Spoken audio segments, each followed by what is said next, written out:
সোনাই বোয়ালজুর শিলডুবি তিনমুখী মোহাম্মদিয়া মাদ্রাসার বার্ষিক ওয়াজ মাহফিল সম্পন্ন। সোনাই বোয়ালজুর শিলডুবি তিনমুখী মোহাম্মদিয়া মাদ্রাসার বার্ষিক ওয়াজ মাহফিল বিভিন্ন কর্মসূচিতে সম্পন্ন হলো রোববার।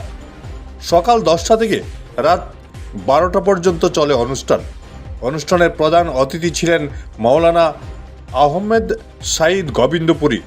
মুখ্য বক্তা ছিলেন দারুল সালাম মাদ্রাসার অধ্যক্ষ মাওলানা ফখরুল ইসলাম। অনুষ্ঠানে পৌরোহিত্য করেন মাদ্রাসার প্রধান মাওলানা জয়নুল আবেদিন। বিসমিল্লাহির রহমানির রহিম।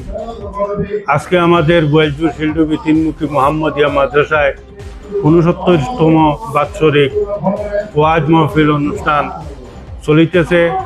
আমাদের এই ওয়াজ মাহফিল অনুষ্ঠানটা দুই অধিবেশনের মধ্যে করা হয়েছে। প্রথম অধিবেশন সকাল 10টা থেকে 4টা অবধি আমাদের মাদ্রাসার ছাত্ররা প্রতিযোগিতামূলক অনুষ্ঠান করছে।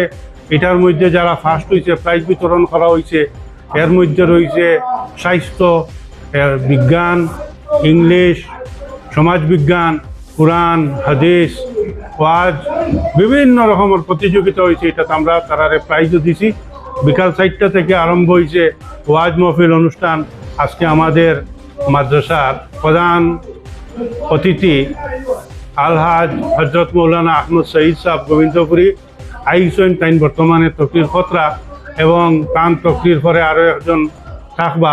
11:30টায় শেষ হইব। আর বাকি যারা অতিথি আইসেন তারার বয়ান রাখিয়া গেছই। আজকে আমরা আমাদের এই বাৎসরিক প্রতিবেদনও পাঠ করছি, আমাদের আয় বইয়ের হিসাবও দিছি। এই প্রতিবেদনের মধ্যে আমার সম্পাদকে এটা আপনার কাছে পেশ করবা। আমরা এখন পর্যন্ত ভারতমালা প্রকল্পের 73,73,000 টাকা যেটা পাইছি, ইনটেক আমাদের অ্যাকাউন্টে আছে। বাকি টাকাটা আমরা সাজার বিনিময়ে চলে। আমাদের মাসে 2 লক্ষ টাকা লাগে। এই 2 লক্ষ টাকা এতদিন চলো সমাজের মানুষে দেয়। এই পয়সার উপরে আমাদের এই মাদ্রাসা পরিচালনা হইয়া যার।